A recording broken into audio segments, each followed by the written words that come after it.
Roll Tide, everyone, and welcome to Tide TV This Week, brought to you by Thompson Tractor.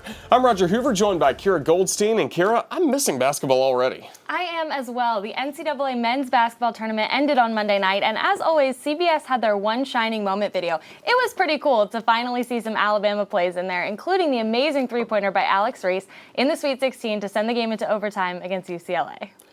Now that the season is officially over, the final top 25 rankings are out, and the Crimson Tide finish in the top 5. The coaches voted Alabama 5th behind national champion Baylor, runner-up Gonzaga, Houston, and Michigan. The Associated Press had the Crimson Tide 5th as well. And the way too early preseason polls are out for next season, and the Crimson Tide are #1. You heard that right, #1 in at least one poll. Almost 7 months before the season is set to begin, the basketball gurus at the Washington Post have Alabama as their preseason #1 for next season. CBS has the Crimson Tide at #3. 247 Sports has Bama at 7. ESPN, USA Today, and Stadium have Alabama as their 8th ranked team, and Sports Illustrated have the Tide at #9.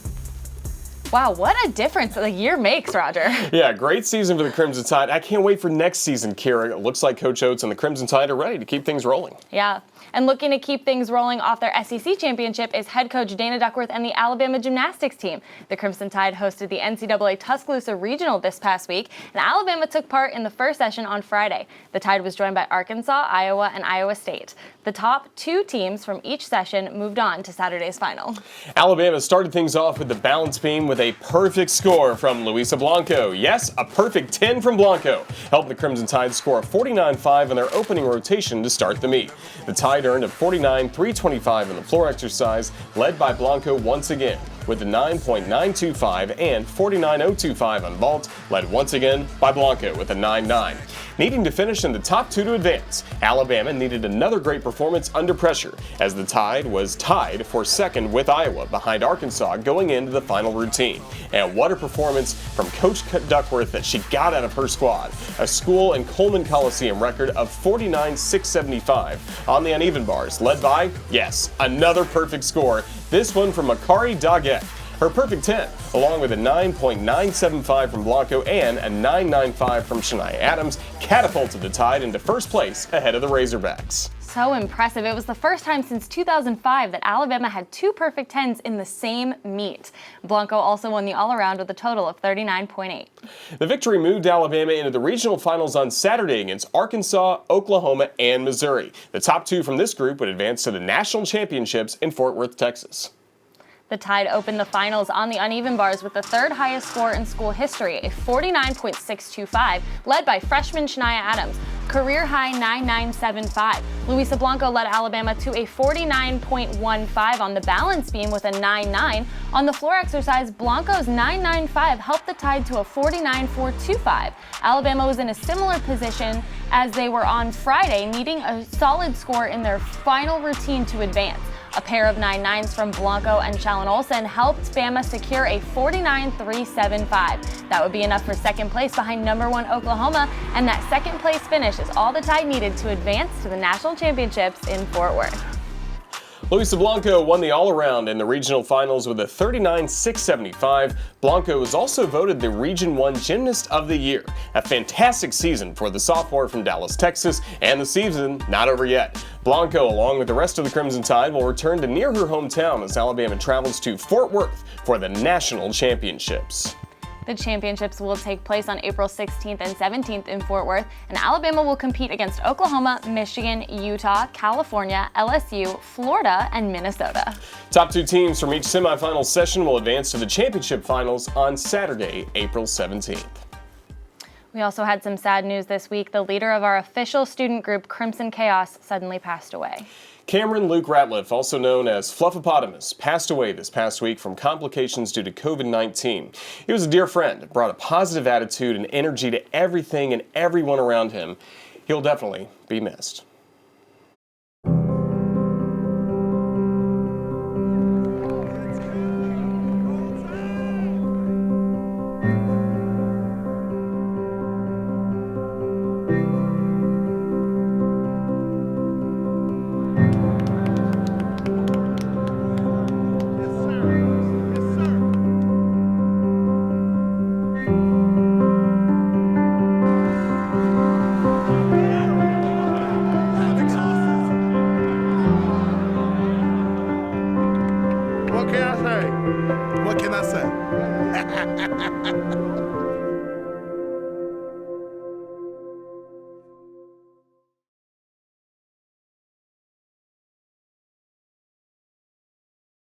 Tide TV This Week, presented by Thompson Tractor, the exclusive provider of Caterpillar heavy equipment and genuine cat parts for Alabama and Northwest Florida.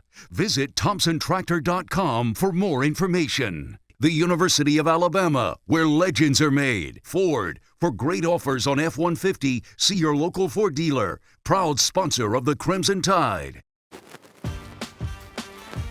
Welcome back to Tide TV This Week, brought to you by Thompson Tractor. The Alabama softball team entered this past weekend series against number 3 Texas A&M, ranked 4th, and number 1 in the latest RPI. The Tide started the series with the Aggies on Thursday with the matchup on the SEC Network. Alabama got off to a great start to open the series. With the bases loaded, Kaylee Tao singled in one, and then the very next batter, Claire Jenkins, cleared the bases, sending the pitch deep over the wall in left field to put Bama up 5-0. After adding a run in the third, it was Bailey Hemphill scoring 2 runs on a bases-loaded RBI single in the 5th, and then Claire Jenkins was able to step to the plate once again for the Crimson Tide with the bases loaded. Jenkins slapped the ball to the gap in right center to score 2 more. Lexi Kilfoyle drove in the final run to run rule the Aggies 11-3. Kilfoyle also picked up the win to improve to 11-2 on the year as she struck out 8 and allowed just 1 earned run as Alabama opened the series with the 11-3 win. It was a big day for the top 3 in the Tide's lineup as they went a combined 7 for 9 with 4 runs scored and 6 RBI. Alexis Mack went 3 for 3, and KB Sides and Bailey Hemphill each added a couple of hits. Hemphill's 2 RBIs tied her for second all-time with Kayla Hunt. Montana Fouts struck out 13 in 6 2/3 innings for her 11th win on the year, while Lexi Kilfoyle came on to get the final out for her first save of the season as the Tide secured the series win with the 8-6 victory in Game 2. Going for the series sweep on Saturday, down 2-0 in the bottom of the first. Bailey Hemphill crushed a 3-run homer to center field to put the Crimson Tide on top 3-2. Up 6-5 in the bottom of the 4th with the bases loaded, yet another grand slam. This one from Kaylee Tao hit off the top of the wall in straightaway center. That one put Alabama up 10-5. Going for the second run rule win of the weekend, Kaylee Tao singled in Cat Grill to make it 14-6 Alabama. Crystal Goodman picked up the win for her 3rd on the season as Alabama swept the 23rd-ranked Texas A&M Aggies with the 14-6 win in Game 3 to improve to 19-4 all-time against Texas A&M. Bailey Hemphill was named the SEC Player of the Week. Hemphill reached safely in 12 of her 13 at-bats as she went 5 of 6 at the plate with 5 walks. She became Alabama's all-time walks leader with 203. And Lexi Kilfoyle earned SEC Newcomer of the Week honors. Kilfoyle picked up the complete game win in Game 1 and a save in Game 2. Kilfoyle was 4 of 7 on the weekend with 5 walks at the plate. She picked up the walk-off RBI for the win in Game 1 and had the deciding 2-run single in the 8-6 victory in Game 2. And the Crimson Tide continue to stay near the top of the rankings. Alabama is 3rd in the USA Softball Top 25, 4th in the NFCA and D1 softball polls, and 7th in Softball America's ranking. With the series sweep of number 23 Texas A&M, Alabama remains number 1 in the RPI. This weekend, Coach Murphy's Tide travels to Fayetteville for a weekend series against the 8th-ranked and undefeated in SEC play, Arkansas Razorbacks. The Alabama baseball team has had a tough start to conference play. In their first 3 SEC series, the Tide has faced number 1 Arkansas, 3rd-ranked Ole Miss, and this past weekend, 6th-ranked Tennessee. Tennessee jumped out to a 4-0 lead, but the Tide scored 3 in the bottom of the 4th to make it a 4-3 ball game. Then in the 5th, it was Sam Prater putting the Crimson Tide in front with a 2-run blast to right center. That put the Tide up 5-4. After running the 5th, Drew Williamson, big country, launched one deep over the wall in right field. Tyler Ross picked up the win, and Chase Lee got his 2nd save of the season as Alabama got the win in Game 1 over the 6th-ranked Volunteers 7-4. After picking up the 7-4 win over the 6th-ranked Volunteers in Game 1, the Tide had chances to win the series in both Games 2 and 3, but came up just short as Tennessee won Game 2 in 11 innings, 8-4, and the final game of the series by 1 run, 9-8. The reigning national champs continued spring practice this week, and we'll have an update on how spring practice is going, and we'll tell you about the newest addition to the Crimson Tide coaching staff when we return.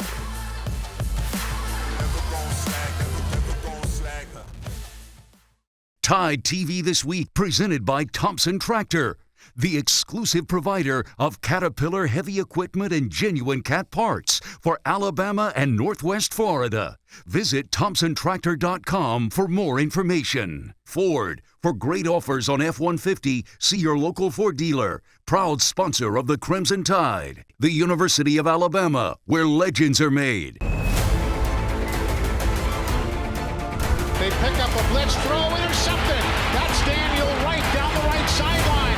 He's going to take it to the house. He's taken down. She's got Mechie wide open. Hello. Catches it at the 20. Takes off and beats everybody in the end zone. Touchdown, Alabama.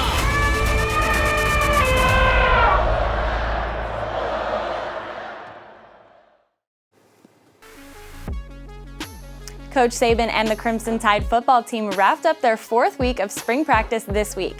The Tide will hold their second scrimmage of the spring on Saturday inside Bryant-Denny Stadium. The scrimmage will be the 12th practice of the spring. After the scrimmage on Saturday, the Tide will have just 2 practices remaining next Tuesday and Thursday before next Saturday's A-Day game. And I do see improvement. The last 2 practices, I think you see a lot of young guys who were very apprehensive, unsure, uncertain about what they were supposed to do, so they didn't play fast in the last scrimmage. I see those guys starting to get a little more confidence, and I think they learned a lot from the first time in the stadium, first time in the scrimmage, first time, being in a live situation in college football for a lot of them. So you look for great improvement from the first scrimmage to the second scrimmage, and certainly that's going to be our goal for this one. One of the things that does cause a little bit of confusion this time in the spring is, it's almost like, we have double install. We're still putting some things in. The offense are putting more and more things in. We have to play against more and more things, both sides of the ball.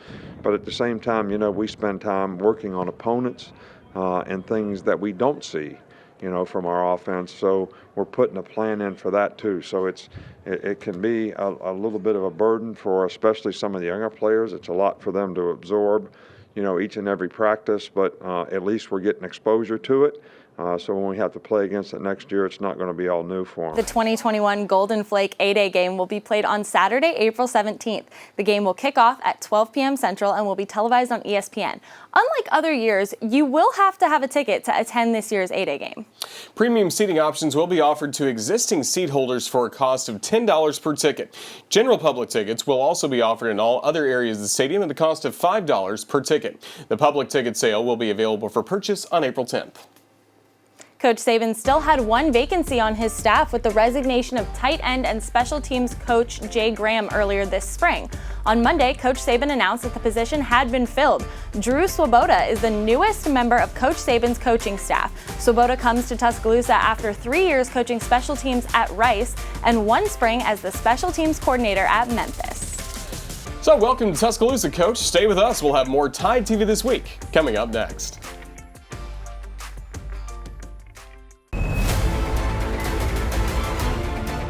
They pick up a blitz throw, intercepted. That's Daniel Wright down the right sideline. He's going to take it to the house.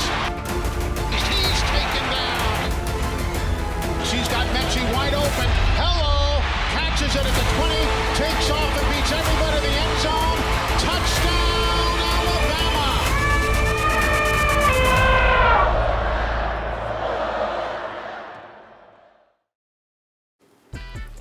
Welcome back to Tide TV This Week, brought to you by Thompson Tractor. Roger, it was a big weekend for the Alabama men's and women's tennis teams. Yeah, both teams had their senior day this past weekend, as well as taking on top 25 opponents.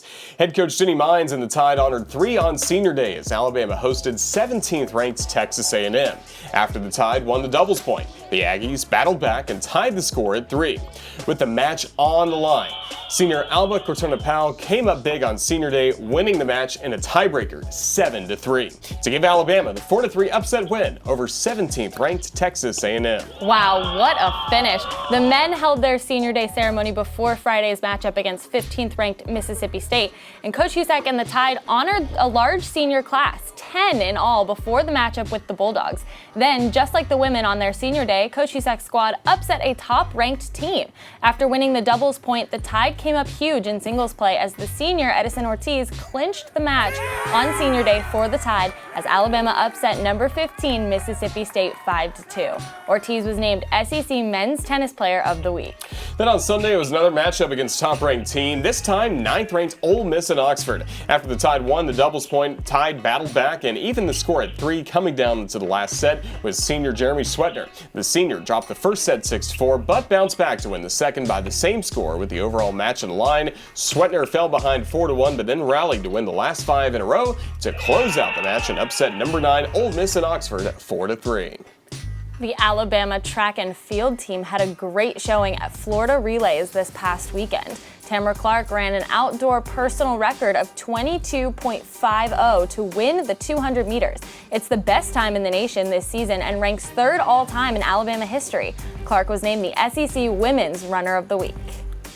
And Robert Dunning was named the SEC Men's Runner of the Week. Dunning opened the Florida Relays by breaking the school 400-meter hurdles record with a 49.70, second fastest time in the nation this season. Dunning closed out the meet with a gold medal performance in the 110-meter hurdles with a 13.55, the second fastest time of his career. And congratulations to Mercy Chalenga. She was named Alabama's first ever Honda Award winner for cross country this week. The award is presented annually to the top women athletes in 12 NCAA sanctioned sports and signifies the best of the best in collegiate athletics. The winner of the sport award becomes a finalist for the Collegiate Women Athlete of the Year and the prestigious 2021 Honda Cup. A big congratulations to Mercy. What a great week for the Crimson Tide. Yeah, stay with us. We'll have our plays and players of the week coming up in just 90 seconds.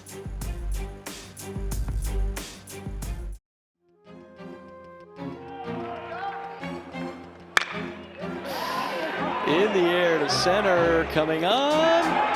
Did he get it? Wow. Wow, what a play. That one is going for a ride and has cleared everything. Claire Jenkins with the grand slam. Pounds it. Haley Tao with the grand slam coming through in a big way for Bama.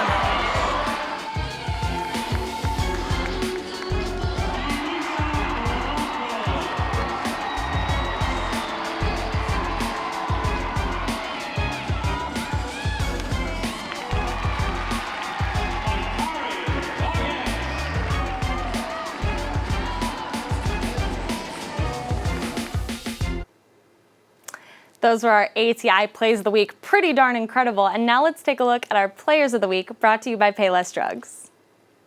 And this week, our Players of the Week were literally perfect. Luisa Blanco capped off a great performance in the Friday session of the NCAA Tuscaloosa Regional with a perfect 10 on the balance beam, the first perfect score of her career.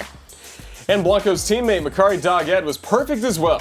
Doggett scored a perfect 10 on the uneven bars. That was the first 10 of her career as well. It was the first time since 2005 the Tide had 2 perfect 10s in the same meet. So incredible. A big congratulations, ladies. Roll Tide. Those are our Payless Drugs perfect Players of the Week. Congratulations indeed to those perfect performances. Maybe we'll get a couple more of those in the NCAA Championships next week. Maybe we will. Thanks for watching another episode of Tide TV this week. We'll see you next week, everybody. Roll Tide. Roll Tide. This has been a presentation from Learfield IMG College.